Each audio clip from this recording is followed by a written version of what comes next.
Welcome back to Tracks and Towns. Just one day after returning from my latest trip, I made my way to Gunzenhausen together with my girlfriend Natalie. Gunzenhausen is a small town in Bavaria with a population of 17,000. It's pretty close to Ansbach, where today's trip starts. On screen you can see our walk to the train station.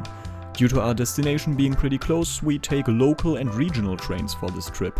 Precisely, we catch the Regional Express 80 to Treuchtlingen, which will stop in Gunzenhausen after roughly 20 minutes. Local and regional trains in Germany are operated by many different companies.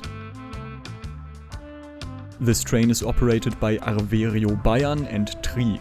Tri was founded in 2013 and maintains vintage locomotives and wagons that they also rent out to other operators. Because of that, I don't even wanna complain about the displays indicating the next stop not working. Generally, local and regional trains don't offer the same level of comfort long-distance trains do. Seats are hard and quite uncomfortable, legroom is worse, and there is no onboard meal and drink service. That's perfectly fine for a short ride like this, but when I travel long distances I usually try to avoid trains like this. It's just not a great experience when you travel with a lot of luggage.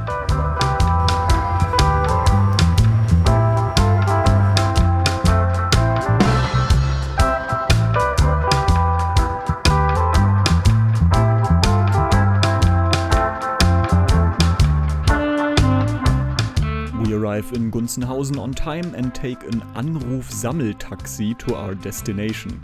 Anruf-Sammeltaxen can either be a taxi, which it was in our case, or a small bus. They operate on a fixed route as a bus would, but only come when you request them to. A couple of minutes later we arrived at our destination. The Altmühlsee is a reservoir and part of the Franconian Lake District. We didn't want to go for a swim, but celebrated Natalie's birthday by spending a day together and playing some mini-golf. One round was €6.50 per person, which I think is good value for a total of 18 courses.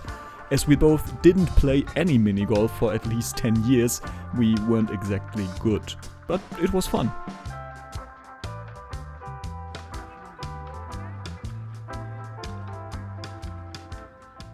For our way back, we decided to walk to the train station in Gunzenhausen.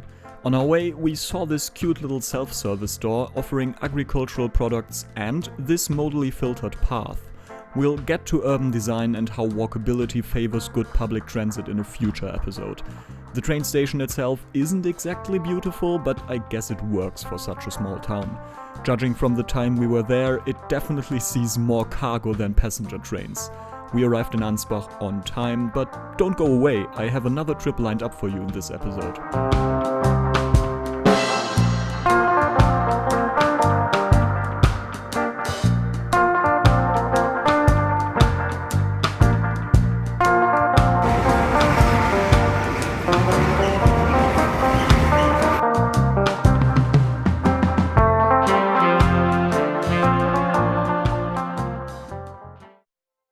2 days later, it's the 10th of August, I make my way to Henfenfeld, a small municipality near Nürnberg with not even 2,000 inhabitants. This time, the local train was a more modern unit with AC and working displays. As not too much happened during this trip, I want to take the time to talk about pricing.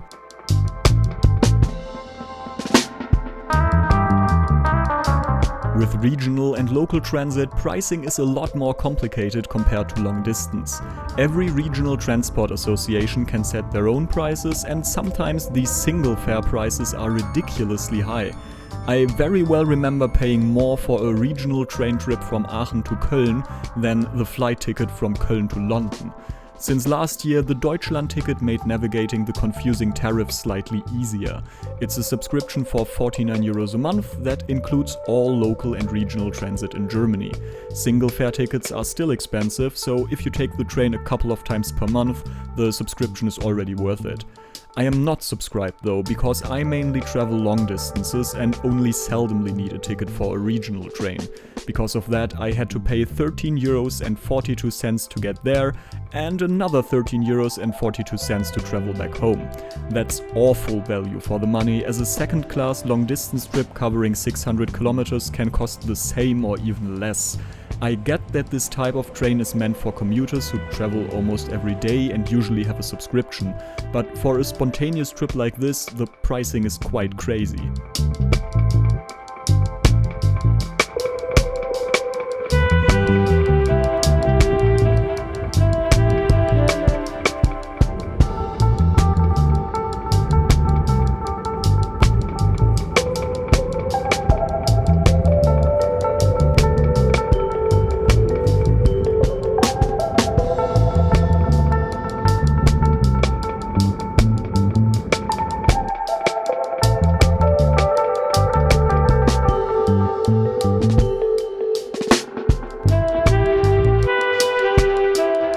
On my way back, I caught another vintage unit operated by Tri. I arrived in Ansbach at 9 in the evening and made my way home. I hope you enjoyed this quick detour into local and regional trains in Germany, though the next 20 or so trips will mainly cover long-distance journeys, as that's what I mostly do. Don't forget to subscribe and join me in 2 weeks for a trip to Bremerhaven, all the way in northern Germany. I'm Benjamin and this is Tracks and Towns.